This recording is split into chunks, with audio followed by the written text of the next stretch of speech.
Well, Pam, which way are you going? Left or right? Right. Right. That's too bad. Why? Well, because there was a 50-50 shot on whether you'd be going left or right. You see, we're both going left. You could have just as easily been going left, too, and if that was the case, it would have been a while before you started getting scared. But since you're going the other way, I'm afraid you're going to have to start getting scared immediately.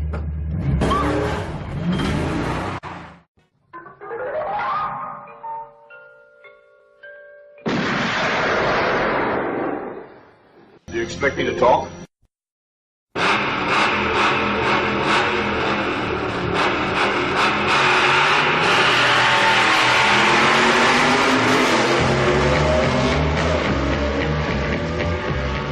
Hello and welcome to episode 107 of Do You Expect Us to Talk?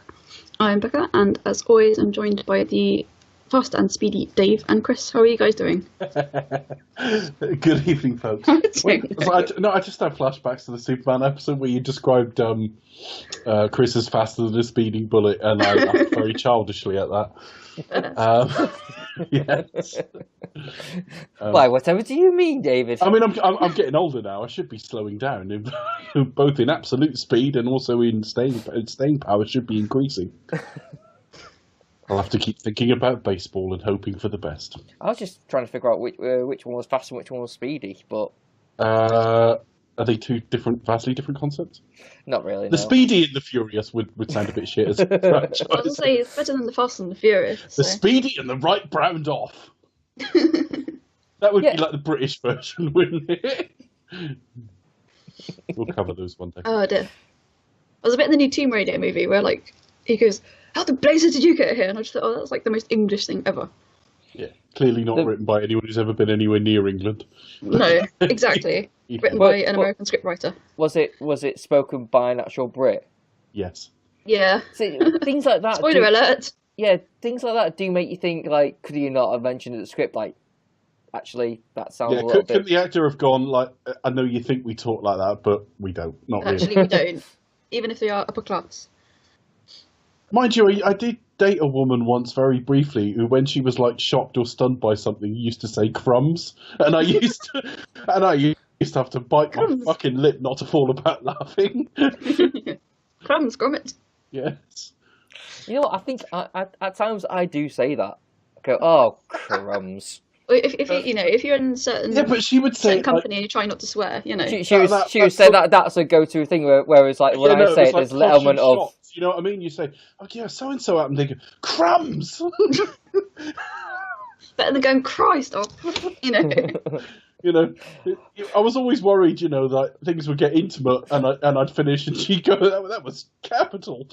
That was tickety-boo. Fortunately, I'm not that good, so that wasn't ever going to happen. Oh. What are we covering tonight, Becca? Well, as you may have guessed, we're not big fans of this film, so we're going to talk about other things.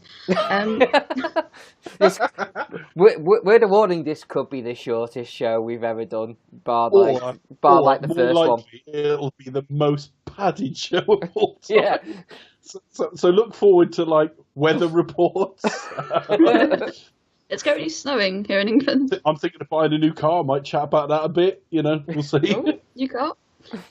That's relevant. You know, let's put the padding in after we run out of things to say, though, because I don't want a 4-hour show because we did 2 hours first, then realised we could talk for ages about it.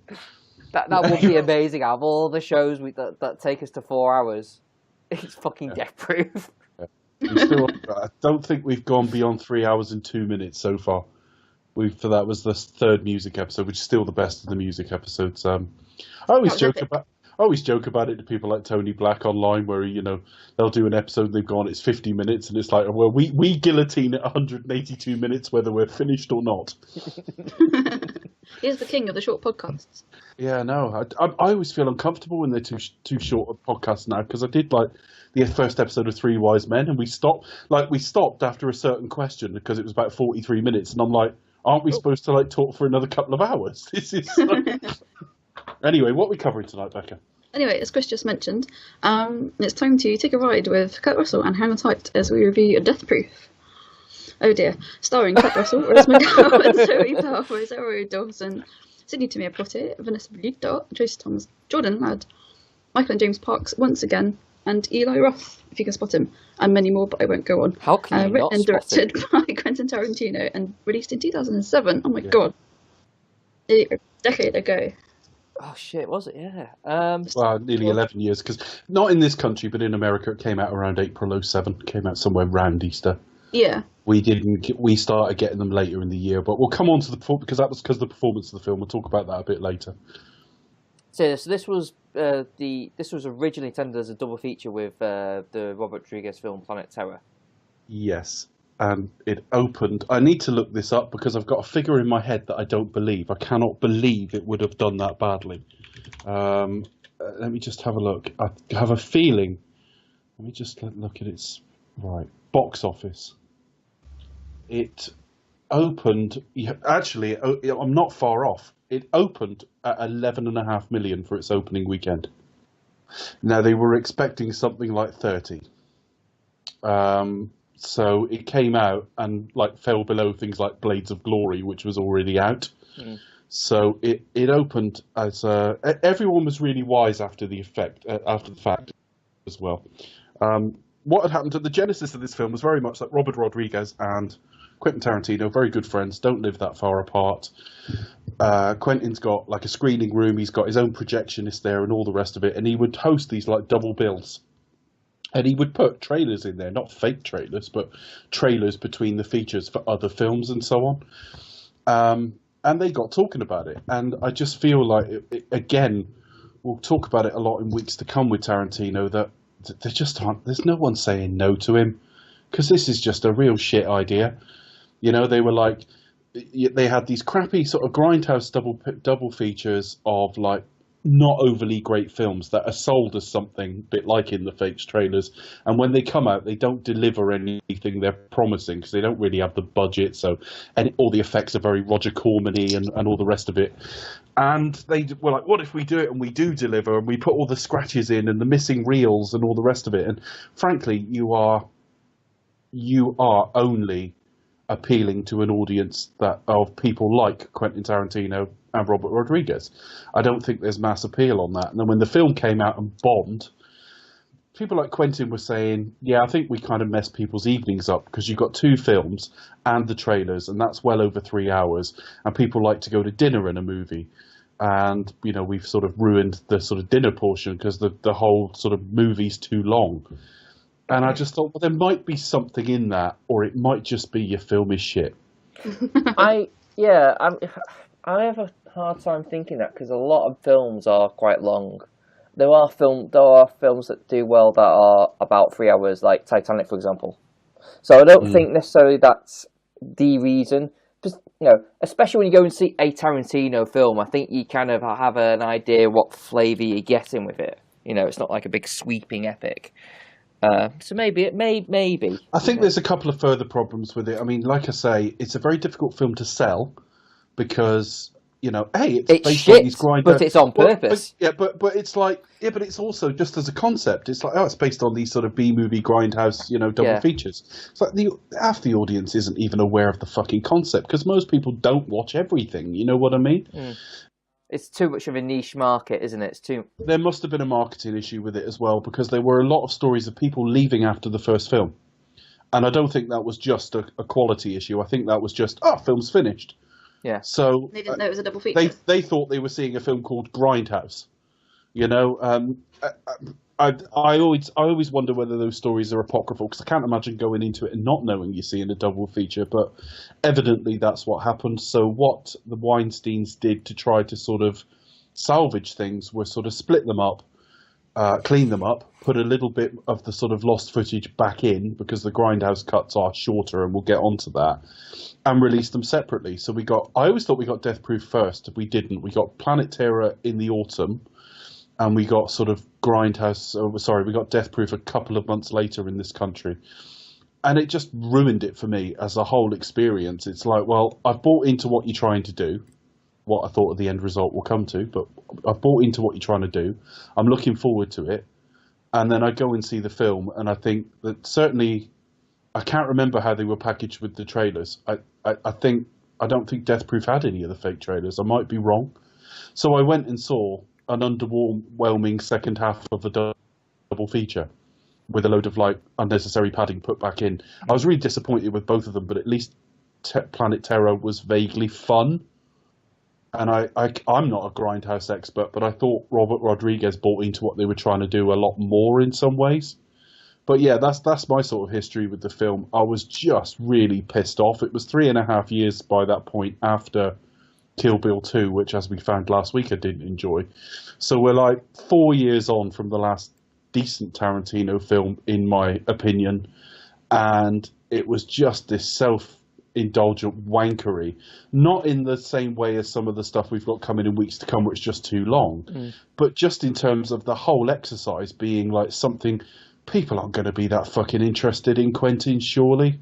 What about you guys at the time? At the time, I mean, I was really looking forward to it because it was Probably the Kurt Russell element, I'd have thought, with you as well. Yeah.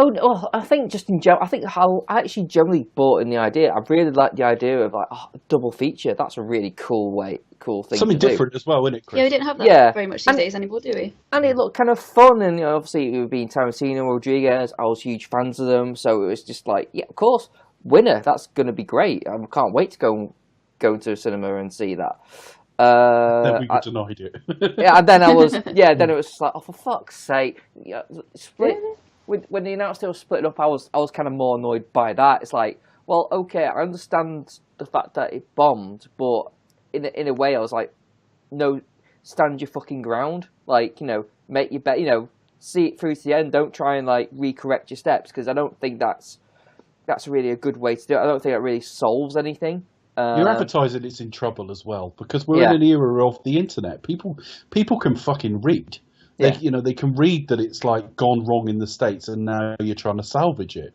Whereas I think if you'd stuck to your guns and put it out here, well, typically, actually, pound for pound, films have performed better here than they have in the States with Tarantino. Anyway, he's very, very popular in this country. Yeah, I guess. I mean, I think he's sometimes he's got roll. I mean, come on. I mean, I don't think they would have been at this stage. It would have destroyed their careers. Because it was like a bit of an experimental collaboration anyway, so they would have just moved on to the next film, and then that would have been it. But I do think probably in hindsight they should have maybe. I mean, I don't know about the figures, so I don't know whether it was like how many cinemas. So maybe it was probably to put it on a limited screening. So maybe they did it more as like an event type thing first. Like similar to like what he did later on with Hateful Eight, with the where he did the 70mm release first. Yeah, or something along those lines, where you have like a festival showings first, and get the word around, kind of thing. It's like, oh shit, he's done this thing, and maybe like release the two films separately as a kind of alternate kind of thing. But if you rather just see one or the other, or you're interested in just they kind of did it the other way around. We got the two films separately. You didn't even get like a home release from Grindhouse till 2010. Yeah, in this that country. took a while. So yeah, the whole thing pissed me off, because the thing is as well, the end results weren't great at the time. We'll talk about first reactions now in a minute, but I felt like I'd been vaguely disappointed once in Planet Terror, although it was some fun, and I'm more positive about that film in some ways. And then I'd been massively let down by Death Proof, so I just felt like the whole thing, instead of just giving it its wide release and let's see how it did, the disappointment got sort of drawn out over several months. Yeah. The whole thing came out in America in like April. I got a feeling Death Proof might have even been November and December, or December this side. I'm not quite sure on that. So the better part of 2007 was this whole unfolding of a self-indulgent experiment that undoubtedly failed. I must admit, I didn't bother going and seeing the both separate films. I think I was like, no, I want to see how it was originally intended as a Grindhouse double feature. That's the way it was made. And that's the way I kind of want to see it first. And in a way, I kind of still stick to that. They both work better together, or in their shorter formats, they work better. than They're the certainly better in their shorter formats. We'll come to that in a minute. But, Tarantino, very, very good at self-promotion. Sometimes it gets a bit much, but he is engaging, talking about his work. And he went on, and it may have been Jonathan Ross or something like that, but he went on the sort of chat show circuit to promote his film. And he was asked what Death Proof was about, and he started explaining the plot of Death Proof. And the audience were laughing their ass off at him. And he kind of laughed along, because I think he thought they were laughing with him. They weren't. They were laughing at him. So it was all kind of really ill-starred. This film had come out, flopped, been very badly reviewed. And years on, Tarantino describes it as his worst film, but he says, not bad for a left-handed effort. And I'm thinking, well, Quentin, you put the pen in your left hand. Do you know what I mean? Figuratively speaking. Don't fob it off. Anything you've done to produce such a compromised product is your own fault, because we may have already had, in that period, he might have been doing something else. He's completely forgiven because of what he's done afterwards, but from my perspective. But, when he says, it was a left-handed effort, I'm thinking, well, perhaps just work with your fucking, right with your right hand in future. I mean, that could be his kind of vague excuse of saying, it's just me making an excuse that, I didn't really put that much effort into it. In a way to kind of make excuse for it, rather than actually sort of just taking it on the chin. So it didn't work this time. Becca, did you see them separately or together? Because I know eventually they had limited releases and stuff as a pair. Yeah, I think I went to one of those midnight screenings where you saw them as a double feature.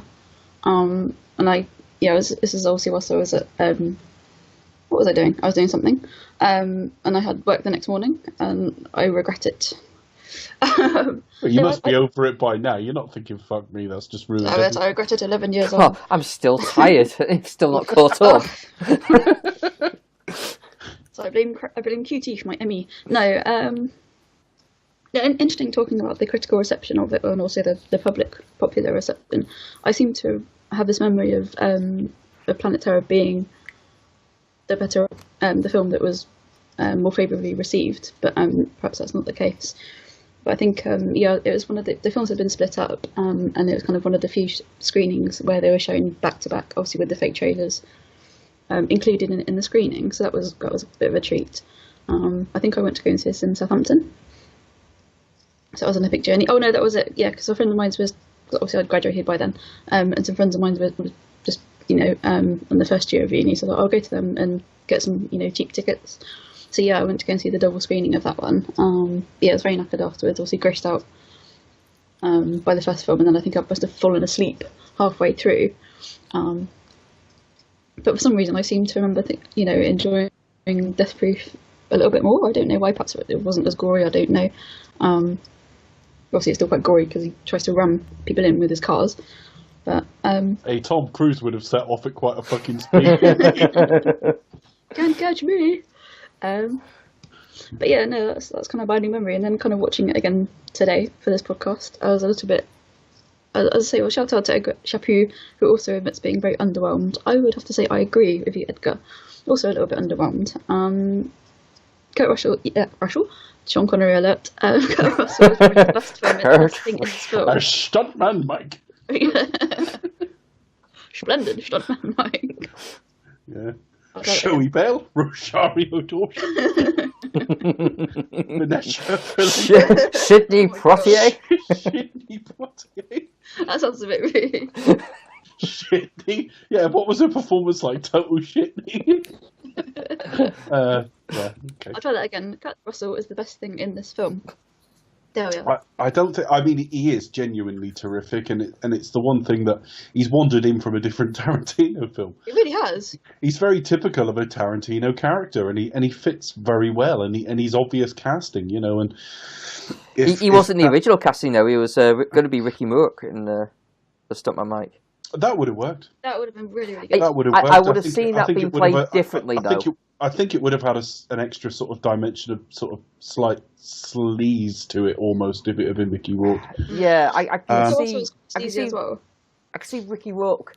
I can't. So I watch Death Proof now. I can't see Mickey Rourke working in the same way, but I imagine they would have been played a bit different. I can see Mickey Rourke doing like the I'm a big brute, but I'm a big softy underneath, and then it turning out, he's actually a lot worse than you. I think he he would have to almost undo the fact that I think you'd instantly be scared of him. Yeah. Do you know what I mean? He'd have to undo that and then rebuild it almost. Yeah.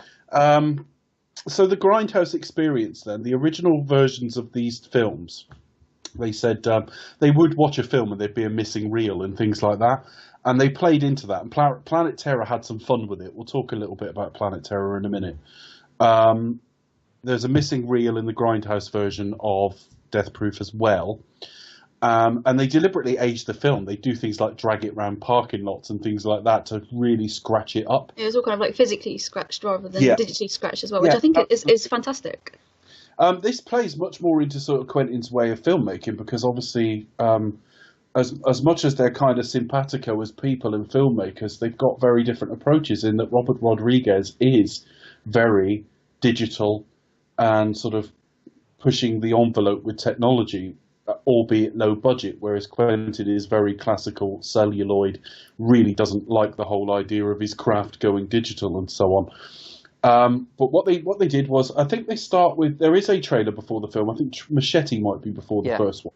Mm-hmm. Machete so they decided to make fake trailers. They were going to do it themselves, but then they sort of started talking to other filmmakers, and they ended up getting one from Robert Rodriguez himself. They got one from Eli Roth, one from Edgar Wright, one from Rob Zombie. Yeah. And so you get Machete, which is Robert Rodriguez's before his own film, which makes sense. Now, again, years on, you might think that was genuinely a trailer for Machete. Well, Machete was made when the trailer got a certain reaction, and he took that footage and expanded it effectively. I like it as an idea. You think now you've got stuff like Hobo with a shotgun, stuff like New Guns with big guns, and all this almost ironic fucking ideas. You've got like a very really violent preacher played by Street Marine in it, and all the rest of it. I just think like a 2-minute joke is different than a fucking film. I don't even know why he made a film out of it. The fact that people respond to your 2-minute trailer just means your 2-minute joke worked really well. But then you go into Planet Terror, which is a story about, and all I could think of, because it had the Planet Terror story had Naveen Andrews in it. Yeah. Naveen Andrews, Oh, the sort of From Lost. I'm assuming Indian. I've never seen Lost. I actually remember him from the Buddha of Suburbia on TV. no relation to me, I might add. No, Unfortunately. or and not heir to the Andrews Liver Salts empire. No. Naveen- Andrew's antacids. all I thought when I saw him was, why didn't they fucking cast him as Khan? When I watched Planet Terror this time, I thought, why didn't they cast him as Khan? That would have been like so. Well, much better. he He's would have been a quite bit sort too of young middle, in '82, I think. Yeah. I meant Oh. Blinking his mother's the eye. biggest dictator the world's ever known. All right, admittedly, he's like 13. He's 12. So not born yet for this film. But this is basically a story about sort of a pathogen that gets into the air and makes everyone into sort of these decaying, almost zombie characters. Is it the Novichok virus?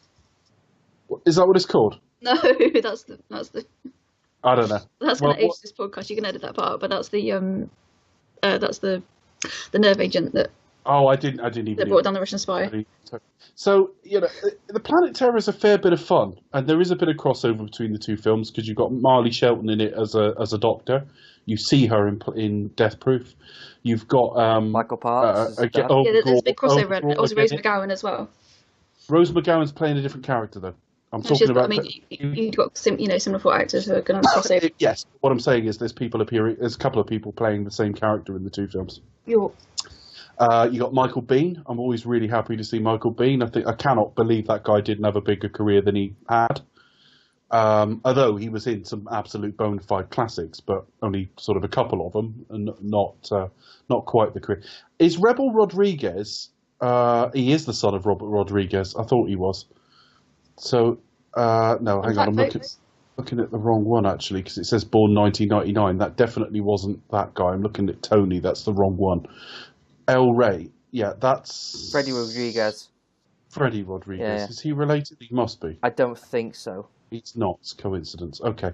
I think if he is, it's news to me. But if he was, that might explain why they cast him, because it's just like he's crap. But anyway, you've got Rose McGowan, who's great. I can see why she didn't have an amazing career, but she's really suited to B-movie. Josh Brolin is really great. I don't think I'd seen him in an awful lot before this, to be honest. Jeff Fahey, Bruce Willis has a small. Jeff Fahey's in it. Obviously, 80s horror star. Bruce Willis in it, doing what Bruce Willis does, which is not a lot. Just playing himself. Fergie's in it. Stacey Ferguson from Black Eyed Peas, who's just eye candy, really. Tom Savini, Sex Machine from Dusk Till Dawn. From Dusk Till Dawn. Quentin's in it himself, playing rapist number 1. rapist whose balls literally drop off. Well, it really embraces sort of some really silly cliches, like they all hate the guy till they like the guy, and that's all in the missing reel. When it comes back after the missing reel, this guy who's like an absolute outlaw for some reason is now like really popular. You've got this talk of the barbecue recipe, which Michael Bihn's character wants from his brother, who runs like this sort of steakhouse place. It was some fun. What did we make of Planet Terror? I know we're not here to review it tonight, but obviously the first half of 2 films that were meant to go together. I think it's one who embraced what audience really wanted. It just had a lot of gore. There was a lot of action, a lot of people in it, so it was just like very kind of throwaway, gory, kind of very, very exploitative, but kind of fun. It has a lot of dark shit in it. Like the thing that makes me wince the most is like the hand in the car door. That's really grim. I wasn't bothered. All the bits that bother Rebecca doesn't bother me, but the hand was really like fucking hell. When she broke the wrist. And you just think, oh no, in the heels. You just think, oh no, this is gonna go wrong. Oh, and it does. It's like, oh god. It definitely picks on the exploitation bits, because you got Marley Shelton treating on her husband with a fit woman. Yeah. That's really like women together. It's a film of that sort of genre would play on that, definitely. You've got really, really cheap gore effects, which is like why I don't find it troubling at all, because it looks like it was made by like a Roger Corman type. It's funnier. It's the funnier of the 2 films. You've got like really weird shit happening, and Josh Brolin just sucking on a lollipop and looking nonplussed about it all. You've got it's pacey as well. I mean, compared to it's Death Proof, fast. And not only that, you've got little things like Freddie Rodriguez riding that tiny little bike at one point. Yeah, it's funny, and it never loses its pace, and it never forgets what it's trying to be. Well, when we talk about Death Proof in a minute, it kind of forgets deliberately, I think, what genre it's in about 60% of the way through. Yeah, I think it's a bit totally confused about what it is. I mean, I think even in terms of like its missing reel, I mean, Planet Horror seems to use that as more of its advantage, like with the whole like. Well, it plays it as a brilliant joke. Characters are in all together, but it's also like works out in a kind of convenient that doesn't have to explain it. It just goes, oh, it's in the missing reel. Freddie Rodriguez is like known to the police and not fucking popular by any means, and he's seen as this dangerous outlaw, which is miscasting. But at the same time, if you're making some cheap exploitation, you use who you can get. Yeah, you know what I mean. You would use who you could get. The fact that it almost works that he's not quite the right casting, and he looks. I don't think he is, but he looks the wrong age for Rose McGowan, even though he probably isn't. Rose McGowan has always been... I've got to be careful what I say here because of what's been happening to her lately, but she's always played a bit sleazy to me as a character actress. So I think it kind of works for this sort of thing. And like the missing reel's brilliant because you got Freddie Rodriguez. They won't let him out of his handcuffs. They won't let him do anything. And when it comes back after the missing reel, everything's on fire, and they were like, wow, I didn't know. Yeah, I know. And it doesn't tell you what they didn't know. And suddenly they love him and stuff. I think give him all the guns. Give him all the guns. Don't worry, I'm covering you. And it's actually a lot of fun. And they look like they're having fun. I mean, Rose McGowan in this just looks like she's having a blast. When you think who she's working for, ultimately, on this film, I'm kind of pleased she was so empowered in this, and I'm pleased that he forced her into this role, because obviously it was for the Weinsteins who tried to nix her. So yeah, that was Planet Terror. We come out of Planet Terror and we get another load of trailers, and they were the best bit of the experience. I was so gutted when they went, because I think I'd seen them all online before I went to Death Proof. So what have we got? Werewolf Women of the SS first, isn't it? Yeah. Which is the Rob Zombie starring Nicolas Cage as Fu Manchu. That seems like his dream role, though, isn't it? It's like, I want to see a movie with Nicolas Cage as Fu Manchu. Well, he's had tax problems in the last 10 years, so he'd do it now. I'm sure if he did it now, he would need, he obviously needs the money. Yeah, I mean, he's been doing anything in the last 10 years, Nicolas Cage, that's why he's just made because so he much needs to. Yeah. I mean, he always had iffy... Well, I say iffy tastes. You pick the best... I mean, Nicolas Cage, even in the last decade, not the last decade now, but I mean the 2000s, you can cherry pick some incredible stuff he did. But it was always like around a load of other crap as well. So Nicolas Cage on a film poster wasn't like, oh, that'll be good, because it probably won't. But he does take chances, though, Nicolas Cage. I mean, if there's one thing he can say, it's like he just does whatever he fancies. He doesn't sort of go... He doesn't really have like, oh, that'll be one for me, or like one for the studio. He's very much like, no, yeah, sure, why not? His agent's going, no, Nicholas, you don't I'll want to take a do punt that. on But it. then he's Why like, not? Screw it, I'm going to do it. But yeah, joking aside, he's had some tax issues and money issues and all the rest of it. Very similar to what you read about Johnny Depp now, being suing his agents, and they're saying, but Johnny, you spent $300,000 in a month on wine or something, he was spending a lot of money. Might have been on wine, might have been on other things. Well, I think it was 30,000 in a month on wine, actually. Yeah. So, and he was saying it's an investment, and he said, "But you're drinking it all, Johnny." You know what I mean? So you've got Werewolf Women of the SS, starring Rob Zombie's wife, whose name escapes me now, Sherry Moon Zombie. I thought this was quite a funny trailer. Again, the whole exploitation angle. Fit women and Nazis and werewolves and Nicolas Cage's Fu Manchu. Yeah. What's the second one? Is the second one Don't? Yeah. Right. This is Edgar Wright's, and the idea behind this is, again, a standard audience wouldn't get this, and I wouldn't have without being told. Which means the end result doesn't play as well for me. A lot of people say Don't's the best trailer of the lot, and it isn't to me. I quite like Don't. Because I sort of don't get the joke. The joke is... No pun intended there. The joke is, though, that you would get British films or something like that packaged with a different name, usually a really short name, and they cut it so no one speaks, so US audiences don't pick up it's British. I think it's more a case it's like foreign, like in Italian or something there, where they it's like Italian, like giallo aspects to it as well, like lighting used and... He definitely picked up. That was definitely the joke, though it would apply to foreign films as well. Got quite a cast, though, doesn't it? Oh yeah, Jason Isaacs. Yeah.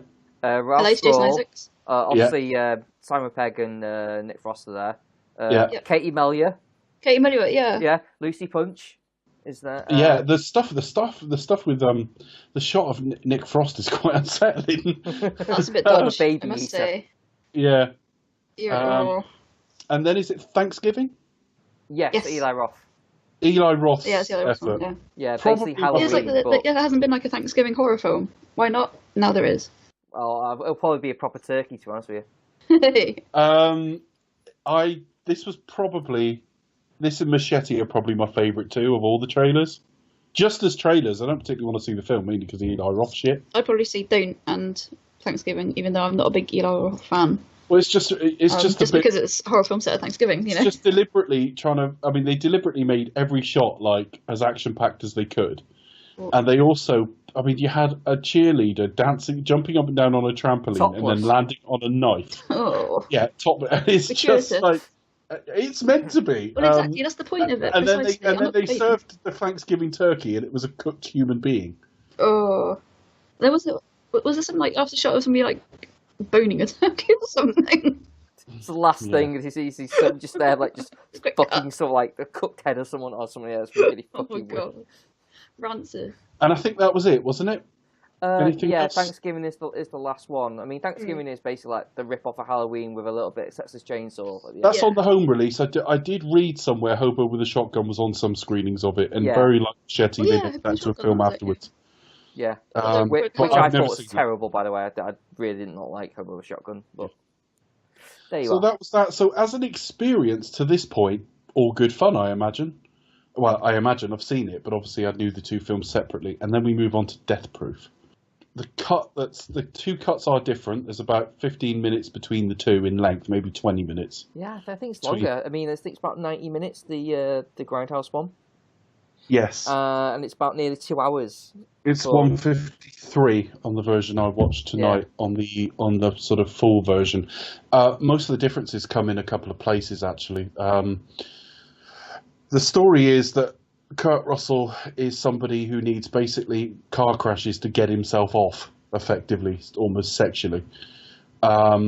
He follows one set of girls, we'll go into this in more depth in a minute, and he kills them. And then he follows another set of girls and bites off more than he can fucking chew there. Now, in the full version of the film, when he meets the second set of girls, there's much more of him following them.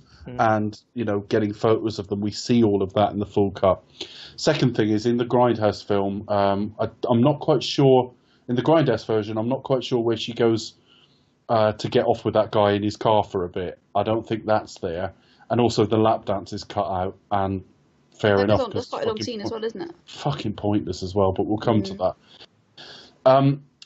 Definitely with Death Proof, it starts off with some really sort of appropriate music that I really like. That joke of renaming films, so it comes up as Thunder, Kurt Russell in a Thunderbolt, and then quickly Death Proof over the top of it. But the first set of women, you've got all the scratches and editing errors and all the things that are built in very early, because when it starts the sort of Rosario Dawson section, if you like, there's a bit that's black and white, and then it goes to full color. And then quite quickly, all the Grindhouse touches are dropped. And it's actually like pristine film, really well shot. Yeah. And it's almost like he couldn't bring himself to have all that shit over this action sequence he's so proud of. But so is that the reason why? So basically he's never said, but it's just quite clear. It's about 60% of the way through the film that all of a sudden you're not really watching a Grindhouse the same way. Because I picked that up as well. I mean, it's not as obvious watching the Grindhouse cut.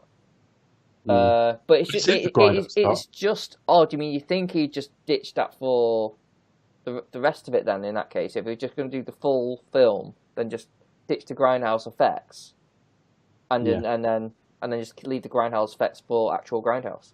But he didn't. It's the same in both versions. So let's start with what we've got. It's some women basically driving towards a bar. This is set in Austin, Texas. Yes. One of them, and you keep seeing them on sort of billboards, one of them is like a radio DJ, the one played by Sidney Poitier's daughter. Yeah. And they're basically just going out, they're going away for like the night to some lake or something, and they're just going to go like drinking first. Yeah, and they talk about getting weed as well. And you could almost stop describing the plot there, but we're going to have to say more. They're being followed by this guy we later find out to be Stuntman Mike. There's a certain sort of, it's shot with a little bit of sort of, every time his car appears, it's a bit portentous, certainly. He's got photos of them as well, so he's clearly sort of been looking at them for a while. They go to two different bars, which I've never always picked up, actually, but I definitely picked it up today. They go to two different places. That makes it a little more creepy that he's kind of stalking them. I don't know what Quentin was thinking, because if I was sat next to these women in a bar and they were talking about the stuff they were talking about, I don't even think I'd be interested in earwigging. Yeah. It's just fucking bollocks. You've got, which one is it? It's Butterfly. She's wanting to meet this guy. I think it's her. It might be Sidney Poitier. I forget which character. One of them's wanting to meet a guy called Chris Simonson, because we see him in the fucking phone for some reason. We even have to watch a text. I thought it was a joke when I first watched it. I'm sat in the cinema watching a very slowly text on a 2007 pre-smartphone phone. She hasn't got probably had that phone. no predictive text or anything. She's doing it the long-winded way, and we have to watch her put 4 exclamation marks on and stuff like that. And I think he doesn't turn up or something like that. So it goes for she can't wait to see him to you're an asshole. And it's just, I don't get any of this. I don't get why we're fucking interested at all. Their whole conversation is bollocks all the way through this film. It doesn't help that they're not entirely likable, particularly the Jungle Julia, the Sidney Poitier character. She's just a bit obnoxious. You know, do you know what I mean? It's just like Not they're bad. not people you really care spending time with. I mean, at least with. So I kept thinking about the scene in Pulp Fiction with Jules and Vincent in the car where they're just randomly talking shit, and it's fun to listen to. Here, it's just like it's a just fun literally- conversation delivered by two really good actors who have interpersonal chemistry. You know what I mean? And they're telling us stuff we don't know. How interested you'd be, I don't know. But it's like, you know what a burger's called there? It's like, oh, I didn't know that. You know what I mean? Yeah. Whereas It's all relevant stuff as well. I mean, maybe a few things pay off, but it's not really stuff you generally miss from the plot. But here they're talking about guys and weed, and they're overexcitable as well. So lots of whoops and fucking singing and shit, and it's all really tiresome. It's really horrible, actually. I mean, it doesn't help in the first one because I feel like that scene's longer. It just seems more drawn out. It and feels it's just like, longer. There isn't the same action to pay it off because it's meant to shock you. Yeah. So you can't have the same sort of build up there. But even some of the dialogue, because Tarantino's in it and he's fine for the bit he plays. He just plays a barman. It's no big deal. But you've got Rose McGowan at the bar as, I forget what she's called, but it doesn't really matter. She's wearing a blonde wig. She looks very different from Cherry Darling, the character she plays in the first film. Yeah, they deliberately styled her up so she is, I mean, obviously playing a different character, but so she looks very different Bit Bowie as well, I suppose. But she's a bit more naive, isn't she? She's a bit more like. But she comes, you know. But he sends over, Yeah. he sends over for the girls some chartreuse for them to drink, and then he sits down, and it's like post time. Well, I remember George Clooney saying that. And then they drank it, and then it was like, is that a tasty beverage or is that a tasty beverage? That's fucking Jules's line from Pulp Fiction. None of it just feels like they're writing any old shit. And again, we keep watching them go outside and talk about whether they're going to get in the car with a guy, whether that other going to guy's screw him or not. texting this bloke, and I just don't care. And This feel like majorly fails the Bechdel test. Yeah, haven't you got Eli Roth? Like, just sort of, He just pops talking about, like, they'll be getting them too drunk, so they have to, or something like that. And there's no payoff for that whatsoever. There's no payoff for that at all. And it's like, It's basically like when in this film, like when men are talking about women, basically it's like, are you going to do them? Are they going to do them? You know, don't get them too drunk, otherwise you won't get screwed or whatever. And likewise, when you've got women talking about men, it's just that what really upsets me about this film. It's like, bloody hell, really. But it's just, there's a lot of padding going on, and I would agree with what you said like earlier in the podcast about how the Planet Terror aspect, Robert Rodriguez seemed to be more into it, and he was kind of more sort of behind it in what he was trying to send up within the Grindhouse genre, whereas Tarantino he's just like, I'm just going to do this, as I say, like, you know, a very left-handed way, maybe more half-assed. There are nice nods to that side of the genre. But a lot of this stuff is like padding. I think by left-handed, he means he's handicapped by the format. Yeah, no, he's got parameters within which he can work. Yes. And there are limitations for that. That's fine. That's sort of genre, can't speak it. Genre-related sort of limitations. But again, that's no excuse really. I always thought it was like compromised by the fact that they had to like split those films up and then.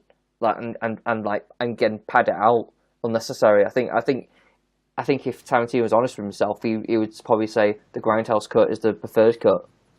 Really? Yeah, I mean, he made comments about he didn't even cut it to the bone; he cut it past the bone. Like that almost implies he's taken out some vital stuff. I'm sorry, when you put all the stuff back in, it's not any fucking. It's worse. Yeah. It really is. I mean, funnily enough, I watched the two films separately. Enjoyed Planet Terror a bit more on first viewing because it is more fun. Then but I hated Death Proof. Then when I watched them together, because I bought the Grindhouse version, when I watched them together, it was a much better experience, and I kind of enjoyed it. This time, I almost had the opposite experience, and it isn't because they're better in their longer cuts. It's because already, having seen them a couple of times, I've seen these films enough, frankly. So in the Grindhouse cut, it felt interminable, because it was like 3 hours long, the whole thing, 3 hours 11, 12, something like that, the whole thing. And so I got very early into Death Proof, and I was like, I don't really want to watch this anymore. Whereas about 3 nights later, tonight, I've sat and watched just Death Proof by itself, and I had a better time, not a good time, but I had a better time because I hadn't already watched like an hour and 40 minutes of crap. But yeah, I mean, it's just very, very tiresome, and the only bit I enjoy in any of this is They say very early in the film that they put the word around that if you go up and recite this poem and call her Butterfly, because that's not a real name, but real name's something else, Arlene, I think. If you go up to her and say this, she'll give a lap dance if you're the first. He goes up and says this to her, Kurt Russell.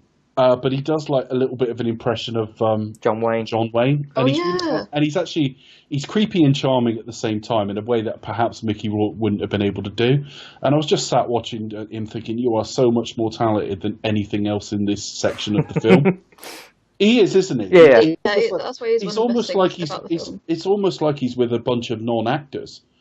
I mean, the only one that really stood out to me was Jordan Ladd, because she looks like her mum. She looks like Cheryl Ladd. Yeah. She does. Who was in a lot of directed TV shit herself, to be honest. I mean, I've got a fun fact about her coming up later in the show.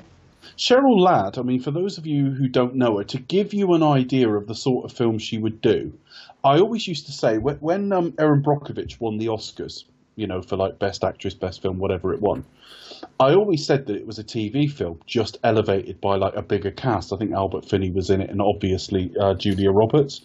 And I always said, actually, it belongs on TV with Cheryl Ladd in it.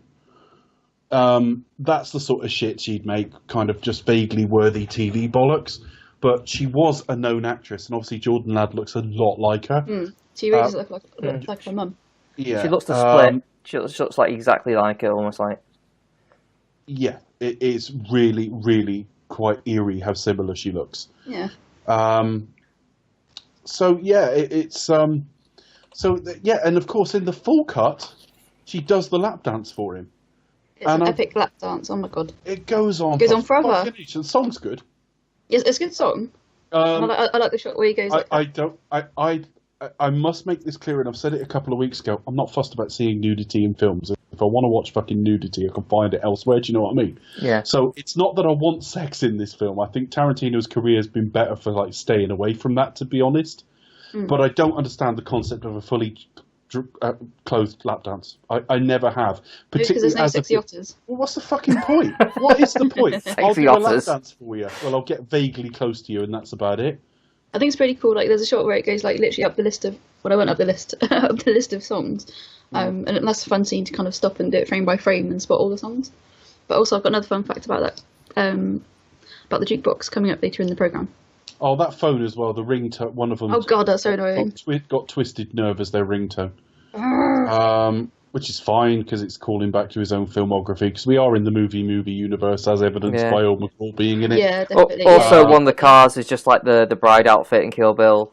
Yeah. Just to make that clear again, for those of you who haven't listened to earlier episodes or just pick and choose, why you would pick Death Proof of all of the Tarantino things to listen. That's the one I want to listen to.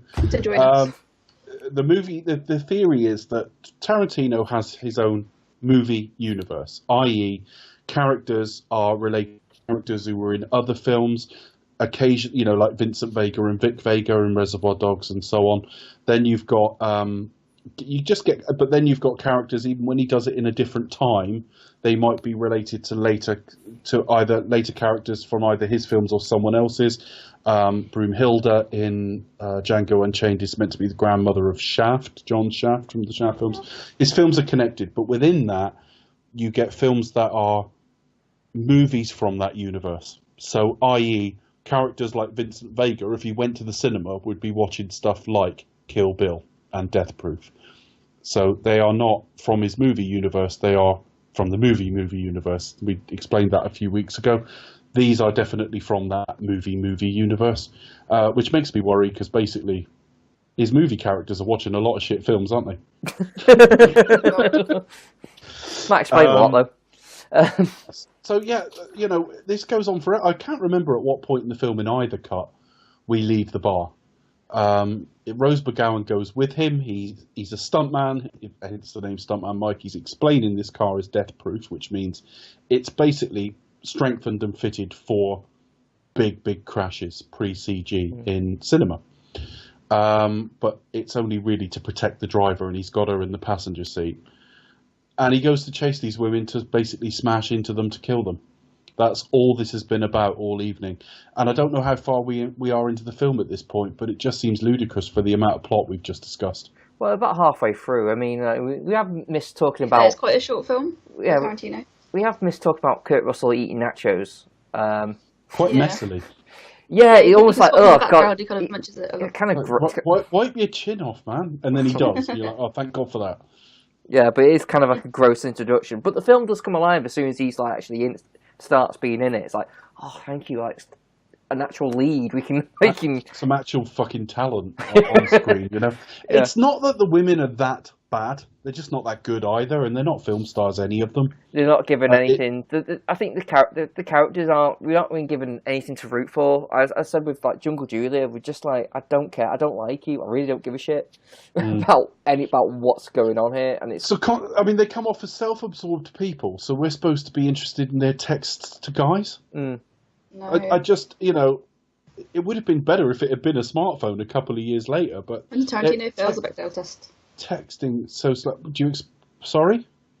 Quentin Tarantino failing the Bechdel test. No, he passes the Bechdel test quite comfortably in this film. The women do sit around and have conversations that aren't guys. Certainly in the second section. Most of the time they don't. Yeah, but they don't have to most of the time to pass the No, Bechdel test. but they're talking about like doing it and all that kind of stuff. And, I don't know. But they aren't talking about the lead guy. This film passes the Bechdel test quite comfortably, but it shows you what a flawed. It's useful. I think the Bechdel test is quite a useful snapshot of where are we, but it's also flawed because you go, it passes the Bechdel test. It's must not have some perfect. It's not really perfect strong by any female means. characters, and it doesn't because the women are self-absorbed twats, and in the second section they don't talk like women. And I don't mean they aren't talking about fucking embroidery. I just mean that they aren't talking about anything. I believe women could be interested in cars. I just don't believe they would talk about it like that remotely. But we'll come to that in a minute. my thing on the Bechdel test is essentially I could just write any script I want and then go like, will it pass the test? No? Okay, well, I'll write two women, name them, and in a random scene, and then have them say a brief conversation that's not about man. Okay. And they'll say, yes, you passed. Yeah, it's completely arbitrary, but as I say. I wouldn't say it means fuck all, but I would agree. It's no, but extraordinarily flawed. in terms of the principle, if I deliberately wanted to, I could literally just like persuade it, and then. But you could pass it in the most fucking misogynistic film you like. In the really kind of very slight way. Yeah. What does bother me is in some films, it's almost failed taunting the audience. It's one of the big problems I've got with Birdman. Birdman's a really shit film. I don't get all the, and I've talked about it on a podcast with Chris a while back.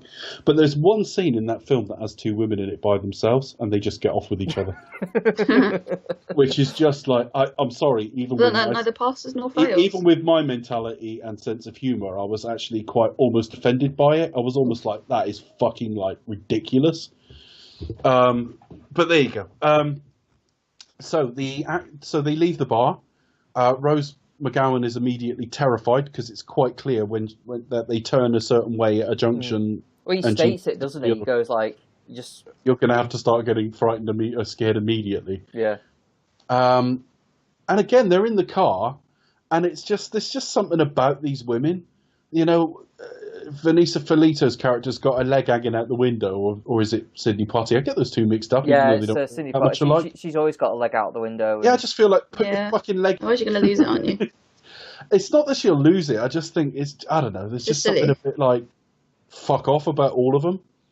The woman driving the car we haven't seen all the way through, which is kind of funny. Mystery. But they have been for her. And then he just drives the car straight at them. He's got his lights off. They're going quite fast because it's an empty road.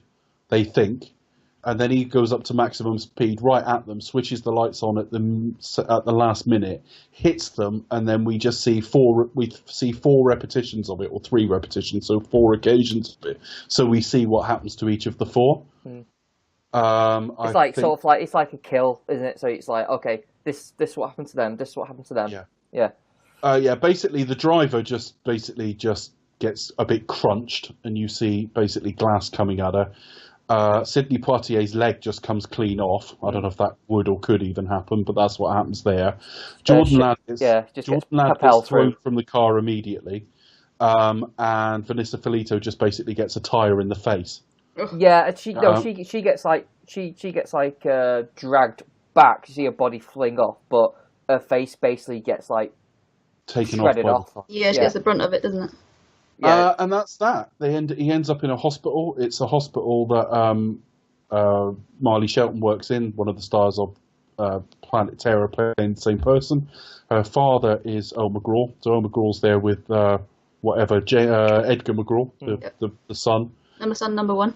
Which is just, and again, if this was a proper Tarantino film, I don't think the exposition would be as lazy. You've just got Earl McGraw with no proof or evidence or thought at all, just suddenly going, yeah, he killed them.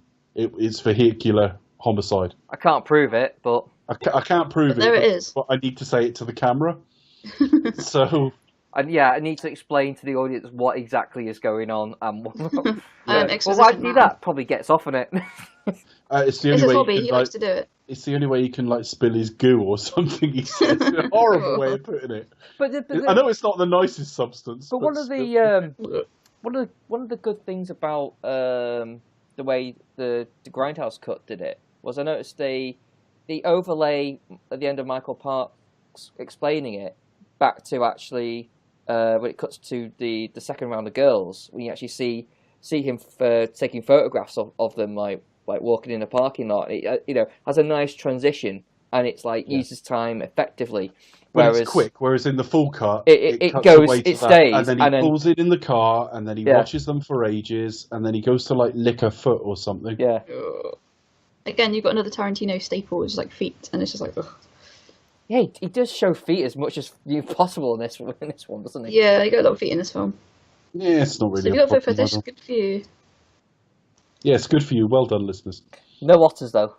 No otters. No, no sexy otters this time round. Yeah. Now, the second set of girls. This is 14 months later, and it's in Tennessee. And it's a group of girls, or certainly two or three of them, or three of the four, are working on a Hollywood film that's being made there.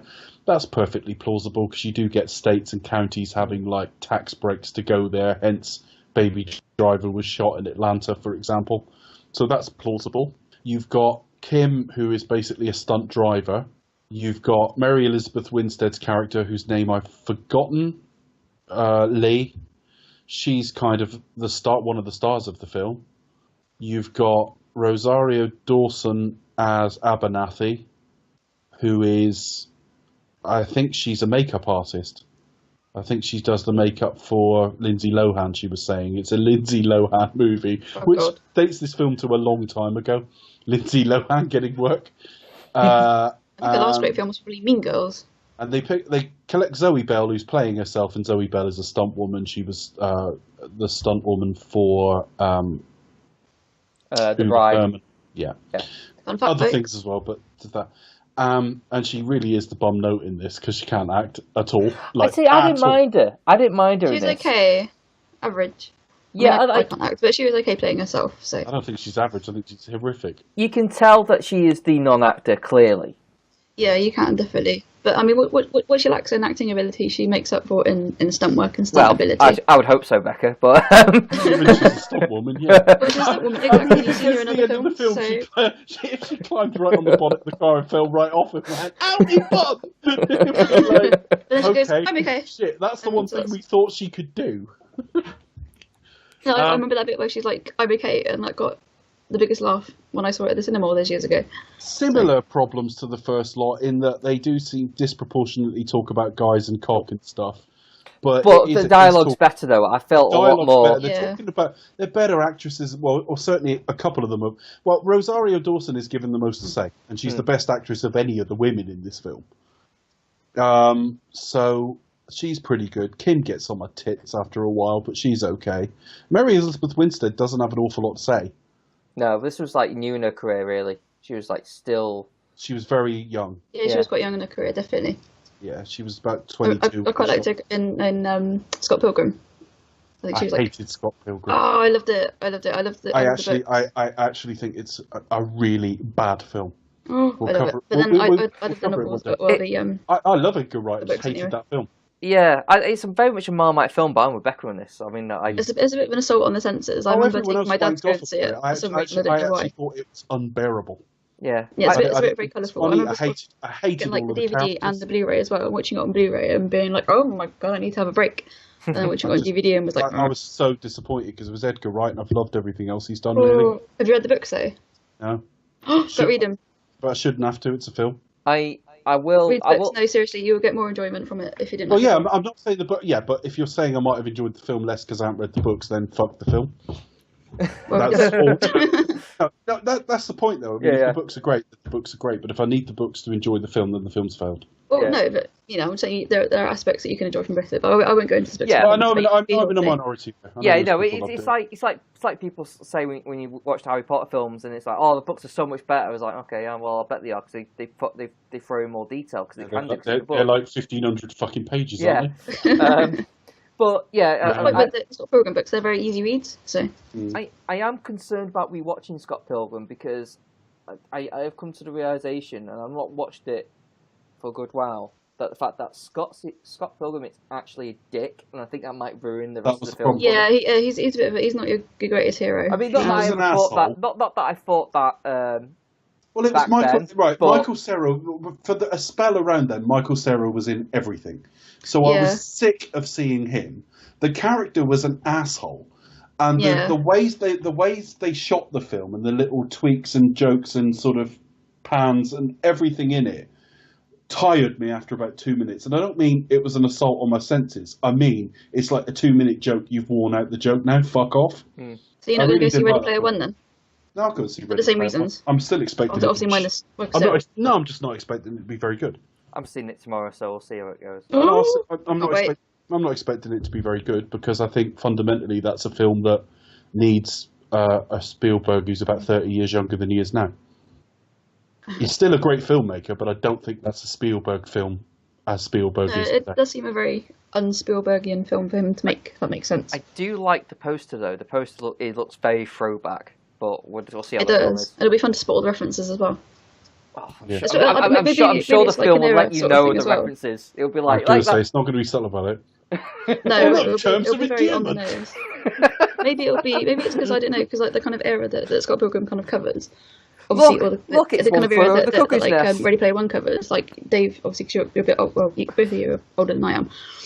But it's more kind of stuff that you've grown up with. Whereas like Ready Player One, not Ready Player One, Scott Pilgrim is kind of, I mean, obviously Scott's about 10 years younger than me, but it's still the kind of stuff that I've grown up with. So we're perhaps a bit more receptive. We'll cover it one day. Maybe, We'll cover it one day, and I will genuinely watch it with an open mind. But for a film that everyone was jerking off about, I think it is comfortably the worst Edgar Wright film.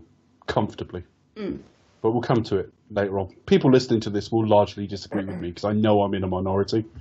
But It's not perfect, but it's one I just enjoyed, and I would agree it's a bit I like to be overkill at times. half interested in the character rather than just it all being fucking visual ticks. Yeah, but I think the point is that he is also a knob, so he's not meant to be like the best hero.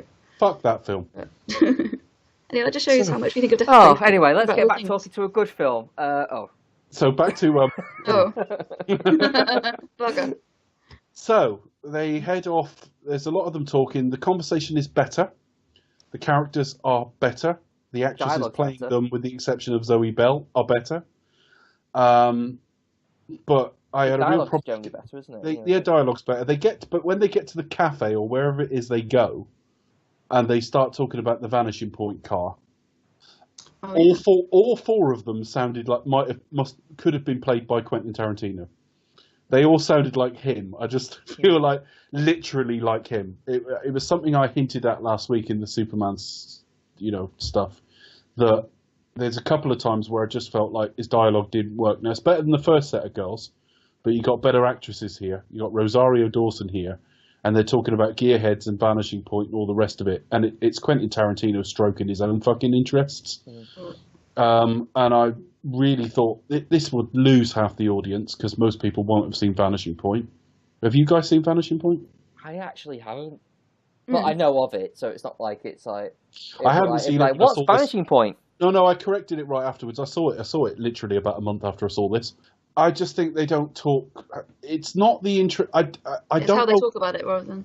Yeah, it's not the subject. Why wouldn't women be interested in cars? There are women fucking race drivers. There are women who like action films. I'm not. And there's stunt people as well, so you think, okay, well... I don't think I'm inherently making a sexist point here. I just don't think it doesn't sound like any women I've ever met. No, At the all. dialogue isn't It particularly sounds- realistic. it sounds I would like say that's Quentin probably my Tarantino- major problem with this film. It just sounds like Quentin Tarantino, all four. Yeah, exactly. It's like he's not taking time out to write any realistic dialogue. I mean, I can't say I've dabbled a bit in script writing, but I would say I would struggle with the dialogue. But I would say, yeah, it's just how he thinks people would sound. It's all got this slight arch-ironic way of saying things to each other as well. It's none of it flows very naturally. Even Rosario Dawson, who I do rate as a pretty decent actress, when they're talking about, I just wasn't really that comfortable with any of it. And every time Zoe Bell opened her mouth, I just wanted her to shut up. Because she put this stupid fucking grin on her face as she spoke. Like, it reminded me of Karen Allen in the fourth indie film, where she's like, I'm just so happy to be here. I've got a speaking part. Yeah, but at least it's shorter. We don't have a ton of time watching them do this. They get to going to get the car quite quickly. Yeah, I mean that's questionable what they do. It's like, yeah, we're just gonna excuse to ride it, and you think, okay, we'll just ditch our mate Lee with this weird, dodgy looking fella. Yeah, the epilogue to the film would, either the car gets brought back in that state, and then what? Or they don't take the car back because it's fucked, and then what? I'd say that's the thing. I wanted a follow-up. I wanted to see what happens next. Just you never guess what. His first quote, when Rosario Dawson tries to talk him into letting the car out with them, he says she's an actress, and then he says, is it porn? You just think, if that's his first out loud pronouncement, because we might all think it if she's dressed like that. But to say it out loud, you think, oh God, what is going to happen to this poor girl? I know. I mean, they do say that they're going to, allude to the fact that she might give him a blowjob. And so when he goes like, oh, she porn, he goes like, oh, that's right. You go, yes, but don't say that. And then, so when he's there standing over her, you think, oh, yes, fucking hell. I don't like any of that. Then, of course, they take the car, and she wants to play ship's mast. Ship's mast? Yes. Yeah. That's her best acting line. It's awful. God. The worst dialogue in this. Best acting line is, I'm fine. I quite like that. I thought that was funny. That was funny. Yeah. But everything from now on, you've got the Kim character. From here on in, she's the thing that bothers me the most, because she doesn't shut the fuck up for the rest of the film, particularly when they start chasing Stuntman Mike, when the balance of power in that chase changes. She's constant revenge dialogue, and I just think he's completely overcooked that, Quentin. But yeah, they start playing ship's mast, and then Kurt Russell, who's been following them, chases right after them and rams them right up in the rear in the non-Tom Cruise way. Yeah, he kind of he takes a different approach, doesn't he, this time around? Yeah, drives behind them. Well, he wants to make more of a sort of fun session of it rather than one big crash. And she's hanging from the bonnet or the hood. They do have that conversation in the film. They do, because obviously she's from Australia. Yeah, we call it a bonnet here, which I freely admit is a really sappy name for it. Mm. Yeah, we have bonnet and boot at the back, not sort of trunk or trunk. hood. Yeah, so this is okay. She's clinging on for dear life while he's sort of ramming them sort of side on. It's okay, this stuff. The stunt work is decent, you have to admit. I mean, that's really what is probably the selling point.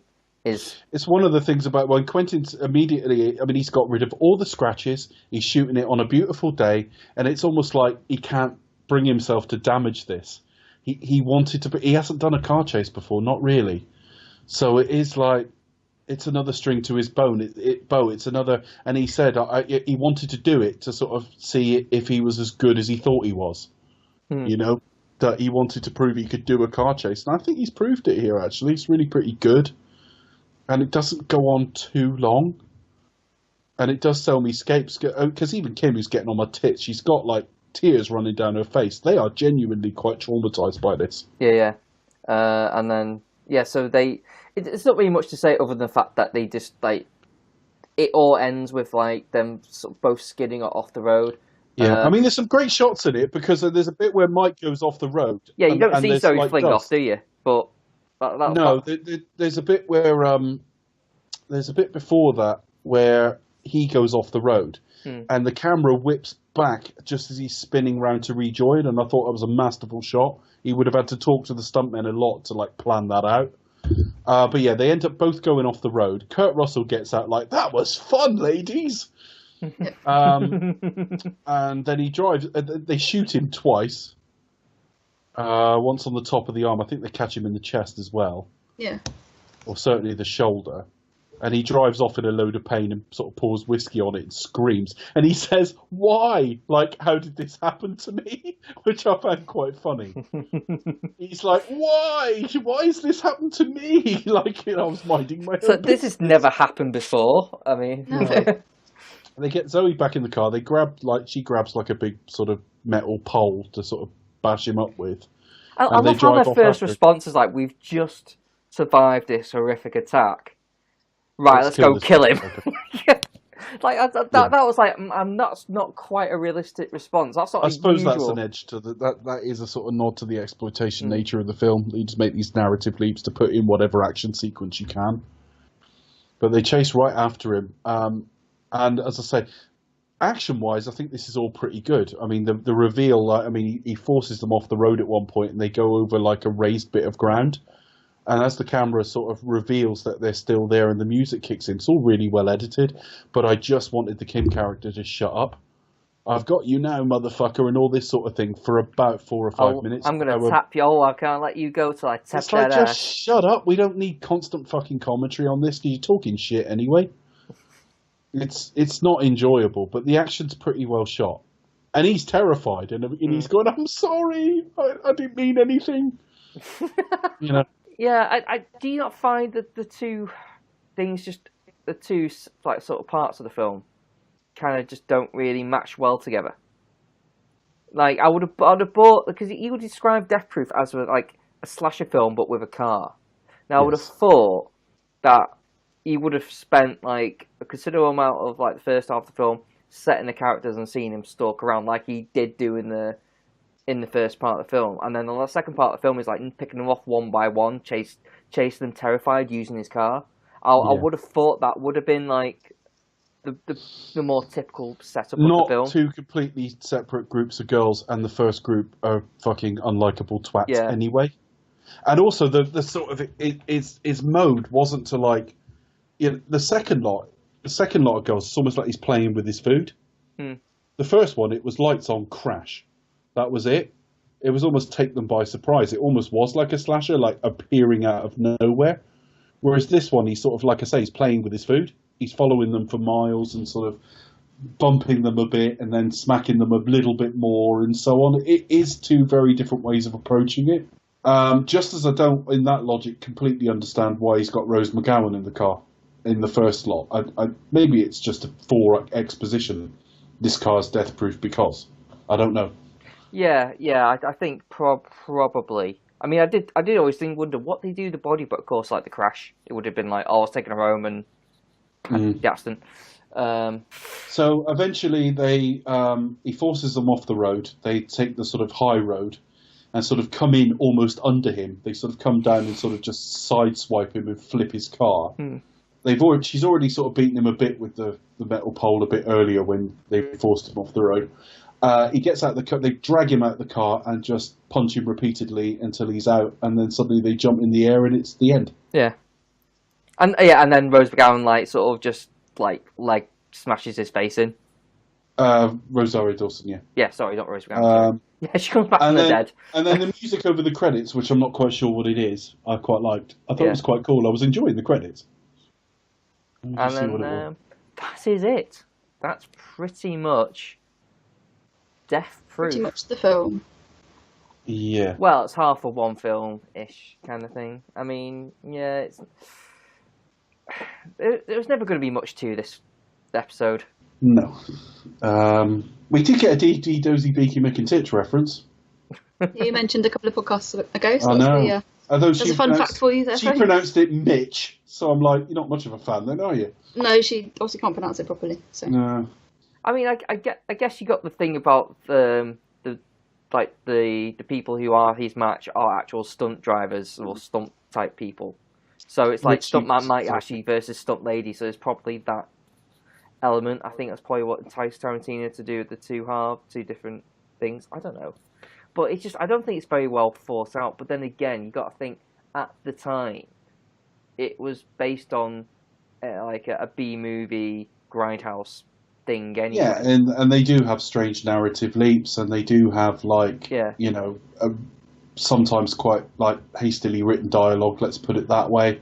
And it's attached to film, so it would play differently anyway. So it's no like, oh well, this has to work on its own. It's like no, this is a companion piece. This kind of like it's like you get two little short fun films. And a slight change of pace from the previous one, which was a lot more a bit higher octane. Funnily enough, yeah.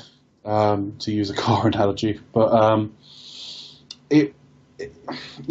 I still don't really know what they were thinking. That I just, it plays like a self-indulgent in-joke. That they understand the format they're going for. They understand these old exploitation films. They understand the whole double bills with trailers in between. They understand, double bills in like flea pit cinemas from years before. Yeah. They understand that there are film prints still going around the country playing in like little shitty cinemas where they're scratched to shit. I mean, I've seen them of well-known films where, I used to go to the Mac in Birmingham and I'd see like Manhattan, the Woody Allen film, but the print was fucking ancient, so it was scratched to fuck and stuff like that. But the audience isn't going to get that. And the film was made for, I don't know, something like $50 to $60 million, which isn't massive, but it's big enough. It's got to perform.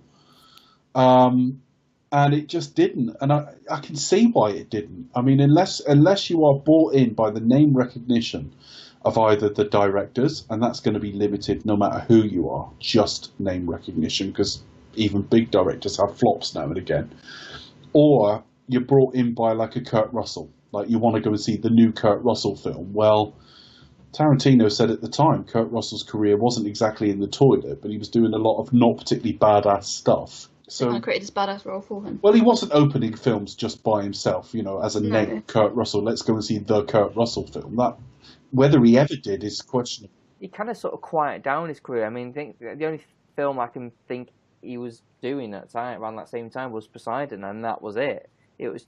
I don't think he's done much since, other than the Fast and Furious films. Yeah, I mean, I just call up his filmography now and just looked about 10 years ago. Yeah, I mean, you've got very little. I mean, if I look at this century, he had a pretty sizable role in Vanilla Sky, which is a film I think is criminally underrated.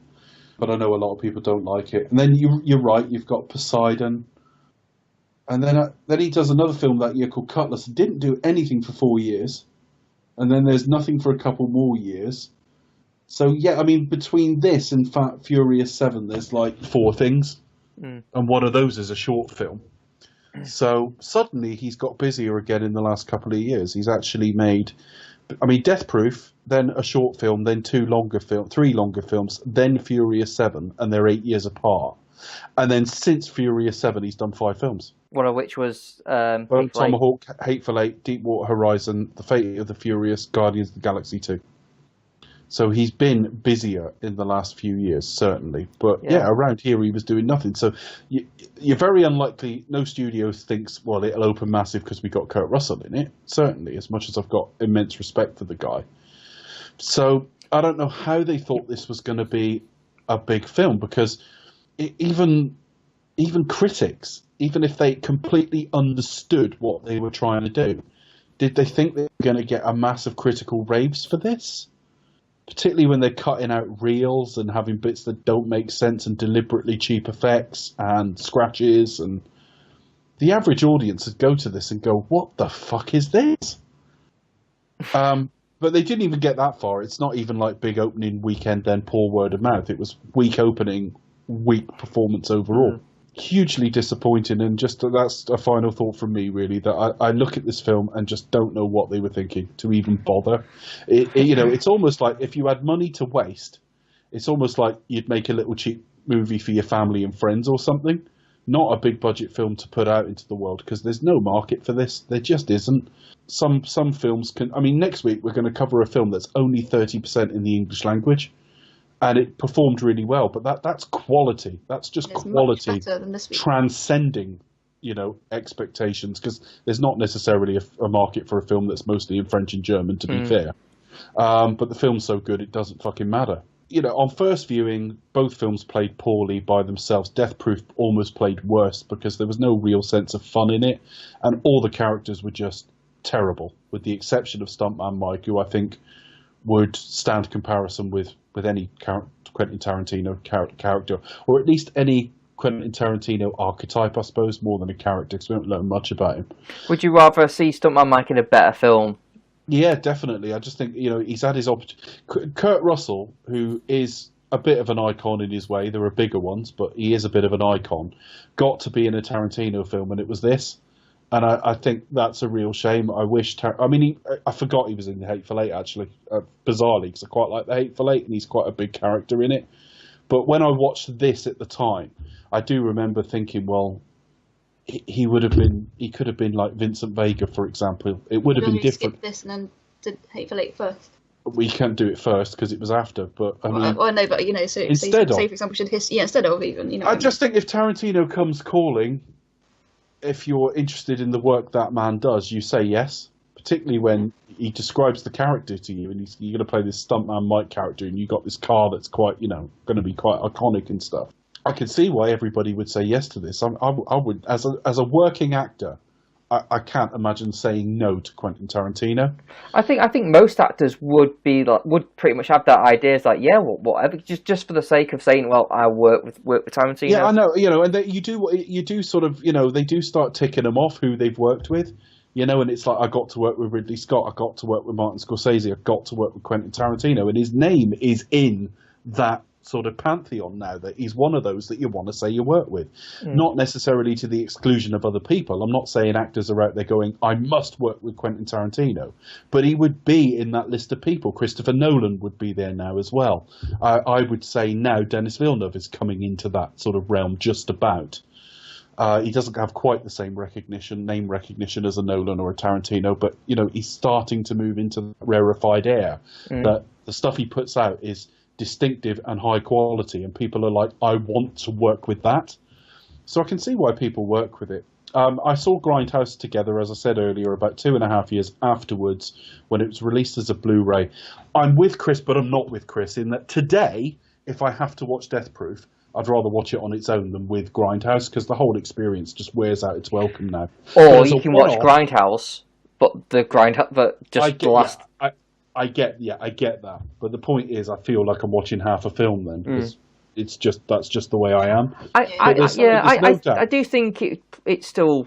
I think it works as a better film because it's still 90 minutes, and I don't think it has a. It is, but I'm not likely to put in Grindhouse and just watch the second half of it. Okay. That's a weird thing with me, but certainly as a one-off experience, if I'd had to watch either Grindhouse or Death Proof in its full cut, I would still take the shorter cut of Death Proof, but the longer cut of the two things, because when you see them together, what Rodriguez did with him actually sort of contextualizes the whole thing better than Death Proof does on its own, because it doesn't quite play like a Grindhouse film after the halfway point, even though it's got some of the flaws of Grindhouse films, like real shitty dialogue and quite lazy plotting.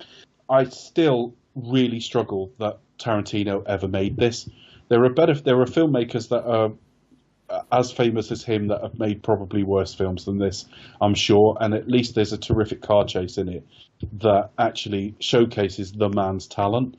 But this was an in-joke between two guys that, frankly, I don't know if they've been drinking, but it's one of those where, like, you have a silly idea over a few drinks and a few films, and when you wake up in the morning you go, maybe that wasn't such a great idea, not let's fucking do it. And that's where I am with this film. A complete waste of my time, and a disappointment after last week as well, because Kill Bill 2 is a far, far, far better film than this, there's no doubt. But I didn't love it, and I don't love this either. So by the time we get to next week's film, I am desperately looking for a renaissance from this guy, because by 2008, I thought maybe he might be finished.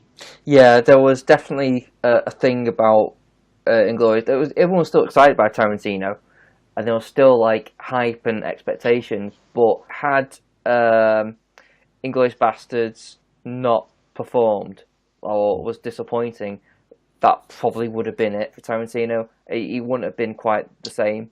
I think he might have always still got things funded, but I don't think it's as dramatic as the example I'm going to give now. But because the guy I'm about to name's Fall from Grace is just far steeper. But it's a bit like Night Shyamalan. If M. Night Shyamalan had never made a film after Unbreakable, arguably Signs, arguably The Village, but certainly Unbreakable, we'd be going, what a fucking talent that guy was. Whatever happened to him? But then he released Signs, which a lot of people like, I wasn't fond of. Then he released The Village, which most people hate and I like. And then everything after that. I like The Village as well, but Yeah, I quite enjoyed it too. But I've never seen it after the first go. To no, me neither. I actually. But I don't want to ruin it because I know it's not thought to be good, and I enjoyed it. No, and the last film I think saw his was it Lady in the Water or something? And that was pants. Bryce Dallas Howard was wonderful in The Village as well, and I just really she was fantastic. But everything he made after that, admittedly, I've not seen Split yet. But everything he made after that was pretty shit to one degree or another. To the point that, like, when he made After Earth, you watch a trailer for After Earth, his name's not mentioned. It's one of those that you sneak a film out he makes now and don't mention it's him, unless it's got some link to something better like Unbreakable, like you might do with Split or something. Tarantino was in danger, I think, at this point of another one or two, and it would have been what happened to this once amazing filmmaker. He still would have got money and he still would have made films. That's what I mean. He would have lost that kind of but that cred almost. That credibility and that sort of critical darling, which he's still got. I mean, people have problems with Tarantino. People do say, his films are too long, they're too self-indulgent or whatever. But he is still seen as a very special filmmaker. But he almost had to rebuild after this. Even though this was deliberate, and I'm sure he made what he wanted to make, and he's not lost any of his talent. It's not like a misfire. This is almost deliberate. But, yeah, the three films that he followed this with, whatever their flaws, have certainly, like, restored him. And this and Kill Bill 2 are like a lull in the middle of his career for me. Yeah, and I think that's probably what it felt like at the time. I mean, in regards to this, it kind of felt like they went in half-assed thinking, yeah, it's just going to be a bit of fun, that's the sort of attitude we should have. Whereas they probably should have, like, both him and Rodriguez should have gone their separate ways, put in 100% in making, like, the best possible film, and then just stick it together as like an old school double feature, bill, as opposed to one film. I mean, yeah, and you can that opens up. You can sell it as both single films, or you can have like and for a special evening, Grindhouse double film. Well, it's like for most of its life, the original version of The Wicker Man, the 1973 film, has been double billed with Don't Look Now, the Donald Sutherland film. They're very different films, but they kind of. I don't know if you've seen them both, you guys, but if you watch them, they both make you feel the same way. Like they aren't that similar to each other, but they evoke the same feeling in you watching them. They're vaguely unsettling and kind of a bit bleak in their way as well. So Don't Look Now and The Wicker Man, and The Wicker Man goes first in that double bill, I believe. Yeah, it's very much bleak outlook. Belong together. Now, the making of those two films had nothing to do with each other. One was made by Robin Hardy, the other one was made by Nicholas Roeg, I think. Yeah. Not written together, but they belong together now to the degree that when I watch one, I watch the two together. But the other film that occurred to me when I watched this was Ocean's 12. You know, Ocean's 11 was a really good, fun film, the 2001 version with George Clooney and all the rest of it. And when I heard they were doing a sequel and it was going to be European sent and Vincent Cassel was going to be in it, I thought this will be really good. And then you watched it, and for all the world, it looked like all the actors had got on so well on the first film that they wanted to go on holiday together. So they all went to like fucking Clooney's place, pissed around for a few months and made a film while they were there. And Ocean's 11 feels like self-indulgent wankery, and so does this. Yeah, I can't really add to that, really. I unfortunately, you can see the split, which is a bit annoying. But yeah, I kind of get the impression that I think of the two, the Planet Terror was probably like the most favoured film, and here Tarantino is limited to his detriment by sort of genre trappings, unfortunately. I think Zoe Bell stands out as more of a stunt woman, obviously. Kurt Russell's the best thing in it. I can't really add more to what's been said already, other than it's quite a short film, and that plays in its favour, unfortunately. Yeah, I mean, look, some of the long ones that Tarantino has made, bloody hell. In comparison to both the Grindhouse features, I think probably Planet Terror is probably the most accessibly like forgettable, but you can watch it and it's a funner experience, but it's very, very throwaway and derivative. Whereas this Death Proof is a bit more of a challenge, though you can see better filmmaking in it, but as a whole it is a bit more challenging and it doesn't work in the same way. So, but then again, there are certain moments of quality that elevate it. So it's one of those things. Which do you prefer? Do you prefer the quality, or do you just prefer like just the more pleasurable experience? Shall we say? I don't know. I don't know. I'm kind of in between which film was better, but I was unequivocal to start with. I mean, Planet of Terror was so much more fun as a first-time watch, but now because it is such a B movie, it's like, why would I watch this kind of almost Roger Corman-y type thing? Why would I bother? Whereas Death Proof is at least a real high-quality filmmaker at work, but it's just not good amongst his other work. No, it's really not. And that particularly the first 30 minutes when you getting to know the first lot of girls is high-octane texting. Well, I just found myself actually just, you just mentally switch off. I think I'm bored. I just don't care.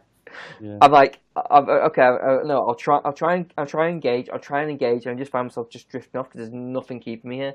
There's nothing.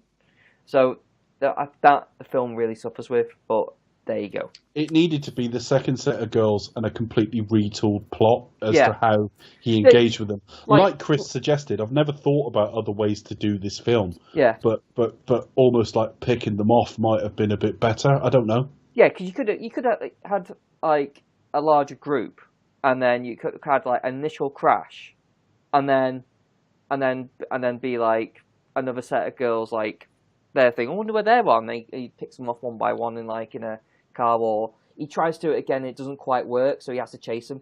There's ways of doing it. There's ways. Yeah, and of course that's like done at night in the middle of nowhere. They got nowhere to Have we got this? Have we got this up to an acceptable fucking running time? Well, we're about like as long as the Grindhouse version anyway. So. Yeah.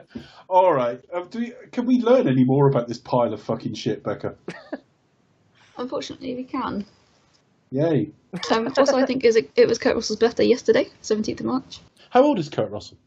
I would say mid-60s. Okay, in other words, you don't know. I don't actually know. No, I wondered if it had come up on when you read that fact. I was going to look. 50. What he is? He's if it was his birthday yesterday, he turned 67 yesterday. 67. That was it. Okay. I'm rubbish at anything like that, unfortunately. So I've got a couple of fun facts. Not very fun, not very factage, but never mind. In the extended cut of this movie, the F-bomb is dropped 148 times. Fun fact number 2. We talked about the amount of editing and scratching of this film. He admitted in an interview with a UK film magazine that he over-tweaked this film, but he was still kind of proud of it. Fun fact number 3. Kind of.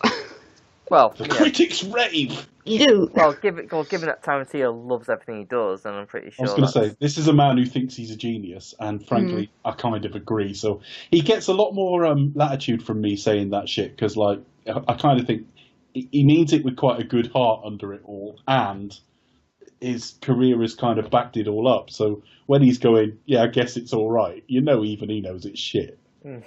Yeah, unfortunately, he's got that kind of seeded doubt lurking at the back of his brain. So as Dave mentioned earlier in the podcast, the original name for this film was Quinten Tarantino's Thunderbolt. And I think I mentioned it in the fun fact in one of the other podcasts. Yes, like Thunderbolt. So fun fact number 4. Amy, the jukebox, is the same one as seen in Natural Born Killers, and was also owned by Quinten Tarantino, and the tracks upon it were handwritten by him. Obviously, the labels showing the tracks, not the tracks themselves, obviously. And fun fact number 5, we mentioned Cheryl Ladd. Jordan Ladd's mum, Cheryl Ladd, starred in Charlie's Angels with Shirley Hack, and Hack also starred in a made-for-TV film, Death Car on the Freeway, which features a serial killer murdering women with his car. She was a TV actress, that's all I'm getting at. There's no shame in that. No, exactly not. But all I'm saying is that occasionally she's the go-to actress when I see something on the big screen that's a bit worthy that should be on TV. And Erin Brockovich was like Exhibit A, because I remember seeing it, big screen, and my mum saying to me afterwards, what was it like? Because she was interested in seeing it. And I said, it's a TV film. I'd said, if you took that cast out of it, it would be on like the Lifetime channel with Cheryl Ladd. I remember saying that. And that's kind of the sort of actress he was. Sorry? Does that match in its quality? Brockovich, I've seen it once. I just remember thinking it was a worthy enough subject and a worthy enough idea, but it was a TV film. It was a TV film with A-list stars in it. Moving on, where can we be all found at the social media? Oh shit, we're on social media already. Fucking hell. Christ almighty.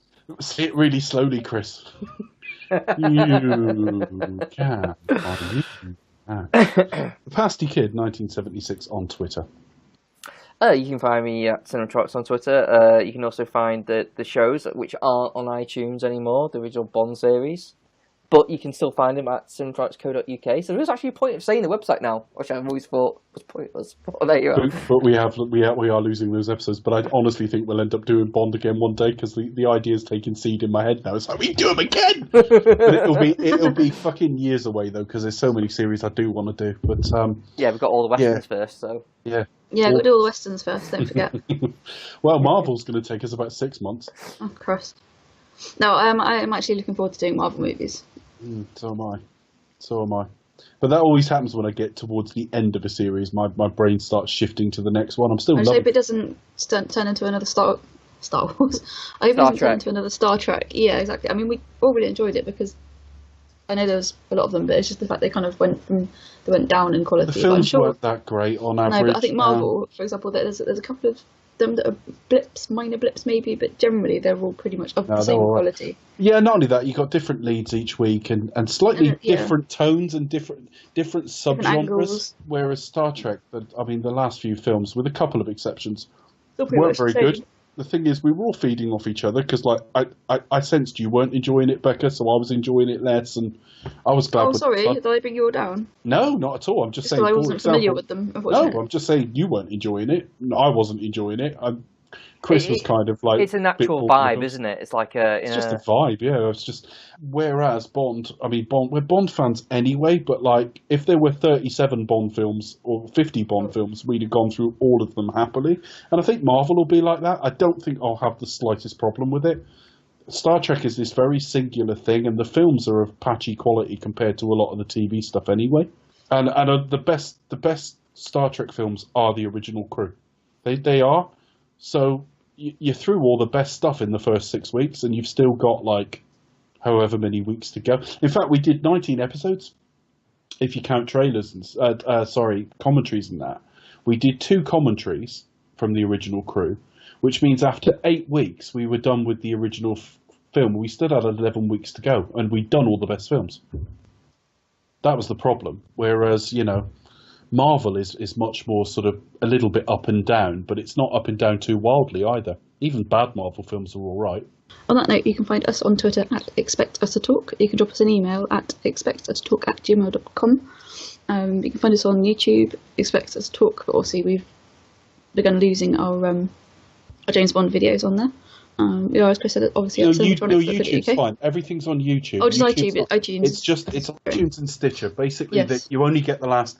I think it's about 75 episodes. So obviously, every time we add one that's over that 75 number, we lose an early one. So somewhere in the next couple of weeks, the last of the original Bond run will disappear. Although we're still doing commentaries and stuff. Though, as you say, you can get it from cinematronics.co.uk, or you can get it from YouTube. And if you need the audio, you can strip the audio from there. The only thing is you won't get many of the music episodes because it just gets blocked. And also, if you have any difficulty whatsoever, you just tweet us. We'll probably send you like a link or something. We'll be like, yeah, there you are. Yeah, we'll be able to send you them. We can provide them to you. So We'll send you. We'll give you the MP3 file directly to your inbox. Yeah. maybe we could do like Now Playing and do like a bumper CD or something like that, and charge a tenner. Or proceeds will go to charity or something. They like that. charged a lot more than a tenner. Trust Well, I know they did. Yeah, Of they course, charged but they a were- hell of a lot more than a tenner. But What was the yeah, packaging we could do like something when like you that, for bought it? example, and we'll give the proceeds to It was- charity. it was fine, but they charged quite a lot of money. They charge a lot of money, actually. But the other thing, they did interviews and everything. They made quite a big deal around their 5th anniversary and again at their And they got a book out. Well, they had a book out as well, didn't they? they crowdfunded a book, which they got John Carpenter to do the forward for. Yep. I've got a copy of that. I did kick in for that. I've got an e-copy of it. But yeah, no, anytime you want an old episode, that most of them are on YouTube, you can get them from the website or come and talk to us and we'll get you the link. We're very hospitable. Yeah. We're just desperate, let's be honest. We want some friends. Oh. All right, folks. So I am so relieved to be through this film because I was a little bit worried about talking about it because there's nothing to talk about. That's the worst thing. At least with Kill Bill 2, there's fair bit to talk about there. Even that I found a little thin. But next week we are, and there's no spoiler in this, we are getting to my favourite Quentin Tarantino film, which means, Becca, Do you expect to talk or return for Inglourious Basterds?